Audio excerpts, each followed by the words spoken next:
Hello, what's up mga kamimis? It's me, Michelle Bennett, your Iron Lady. And for today's video, nandito tayo sa Estancia de Lorenzo. Kasama natin si Boss Junjun Pe. Sabong Pinas Roel Amano, syempre ang kanyang milabs. Yan ang tunay na milabs niya. At syempre, si Maki Soriano. At nandito tayo sa Estancia de Lorenzo. Ayan, kaya i-explore natin ang Estancia de Lorenzo. Kaya natsamahan niyo ako, Lara. Let's go!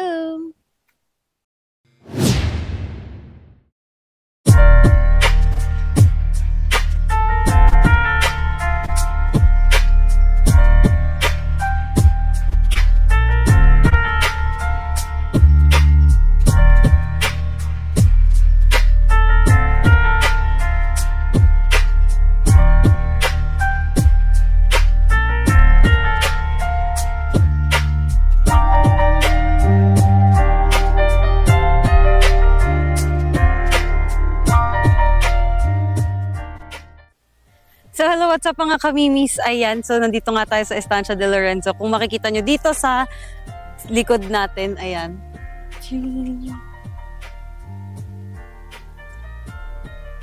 Yan ang kanilang mga villas. Ayan pa ang mga kanilang villas na pwede nyong i-rent out para makapag-staycation kayo dito sa Estancia de Lorenzo.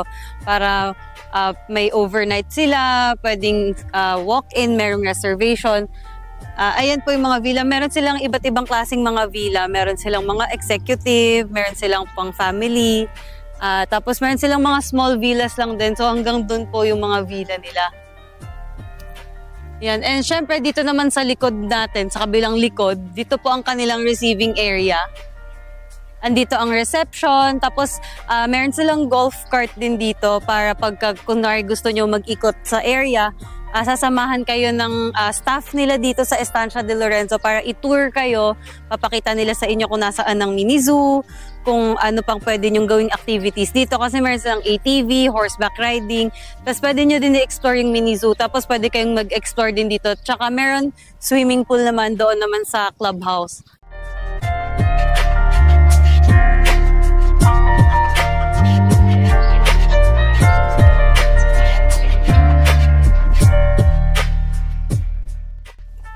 Hello, what's up mga kamimis? It's me, your Iron Lady, o diba? So, ito yung isa pa sa mga villa na pinagpapastayan sa atin nila Doc Ayong at nila Sir Yulo. Maraming salamat nga po sa kanila at in-invite nila kami dito sa Estancia de Lorenzo. So, ito ang pinaka-executive villa nila. Tama ba, Kuya Vincent? Executive villa nila dito sa Estancia de Lorenzo. Itong pinakamaganda at expensive. Dahil ito nga ang kanilang executive villa. Tingnan natin kung ano ang loob ng executive villa, syempre. Ito, 2 floors ito eh. Yan, so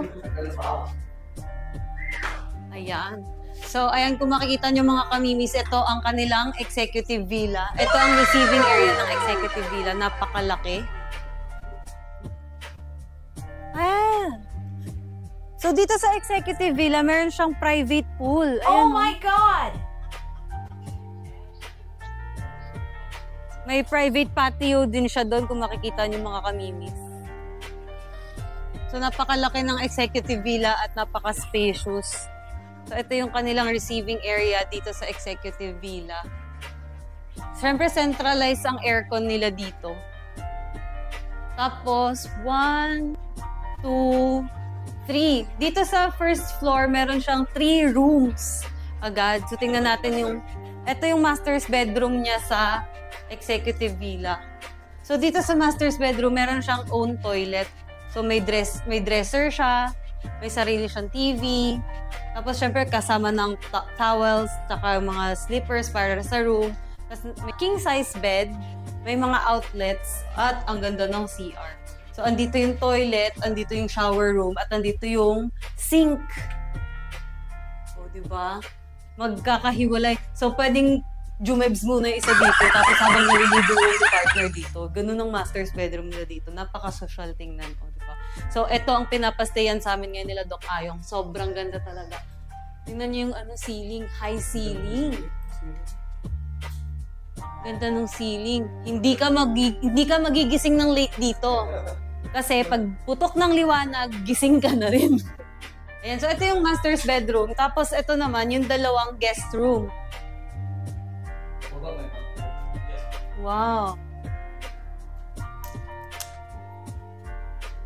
So kada rooms dito sa first floor, merong 1, 2, 3, 4, 5 beds available. So may own toilet kada rooms dito sa executive villa. So ganun din ang shower room at saka ang toilet nila, tapos ang sink. So pwede magsabay-sabay ng gamit ang mga tao pag mga kasama nyo. Sir Jun, di ba? Ating model for today, Sir Jun Pe. Tapos may Android TV pa. Yan, ito naman another room. May dalawang queen size bed. Tapos dalawang twin bed. Ang lalaki ng rooms. Ang ganda ng ceiling. Ang ganda ng toilet. Ang ganda ng architecture. So, ang ganda ng isang villa. Pagpasok mo na isang villa, mukha na siyang buong hotel. So pasok kayo dito. Nandito rin yung pool. So dito baba naman tayo mga kamimis. May siya, underground. Dito yung kitchen. Para siyang mga kamimis. Events. Actually, itong villa na to may sariling swimming pool. Kaya, may isa lang ito.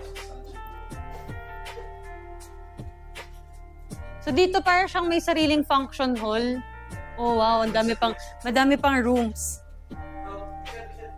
1, 2. So meron pa siyang 2 bedrooms. May mga bunk beds. Ito. Ang dami pang kwarto. May mga sariling toilet lahat ng rooms dito. Napaka-importante ng toilet at syempre napaka-importante ang hot water. Pag naliligo tayo, syempre after natin mag-swimming sa malamig, gusto natin magpainit sa hot water. Ang ganda nung ceiling naman ito. Tapos bunk beds naman dito. Tsaka isang solo. Single bed. Syempre air-conditioned. Tapos dito naman, isa pang room. 1, 2, 3, 4. 4 na single beds. Tapos ganun din, may sarili siyang toilet. Toilet and bath. Pero ito talagang pinakagusto kong part sa buong toilet and bath. Magkahiwalay yung toilet, magkahiwalay yung bath. Tsaka yung sink.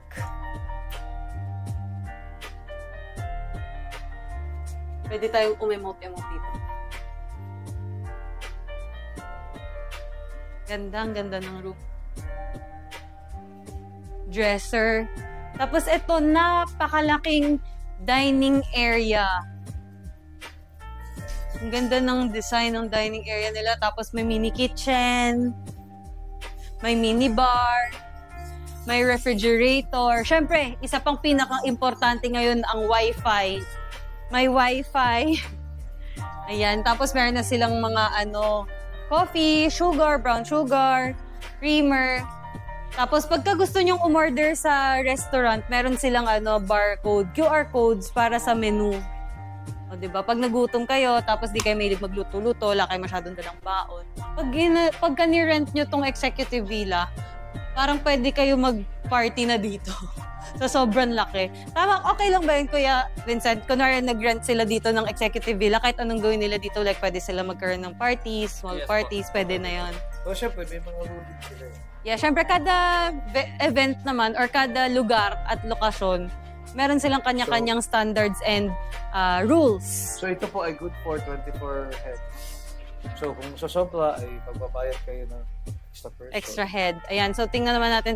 Syempre, ang pupuntahan talaga natin dito, my own private pool. Wow!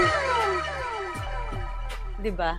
Ang sarap mag-swimming. Pag medyo gusto niya ng privacy, pwede kayo mag-swimming dito. Pwede kayo magtampisaw-tampisaw, tsaka mag-chill-chill. Ang saya. Ganda-ganda ng room. Kaya maraming salamat kay Doc Ayong, kay Sir Yulo, na in-invite nyo kami to stay here sa executive villa nyo, Sampaguita Villa. Napakaganda ng ating Sampaguita Villa. Kaya maraming salamat sa owners na in-invite kami dito sa Estancia de Lorenzo. Napakaganda ng place nyo, napakalawak at saka napakadaming pwedeng gawing extracurricular activities dahil pwede kayo mag-ATV, pwede mag-horseback riding, pwede din kayo mag-swimming, merong bar, may sports bar, may restaurant, may cafe, may pavilion. And meron din silang events place dito, yung venue nila, na pwede nyong i-rent for the day para maganap yung anniversary, wedding, debuts, and birthdays, kung ano pa man ang special occasions nyo. Ayan. Kaya kung gusto nyo naman silang makontak, pwede nyo sila i-search sa Facebook at syempre may website din sila. Ipopost na lang natin yan sa video na to.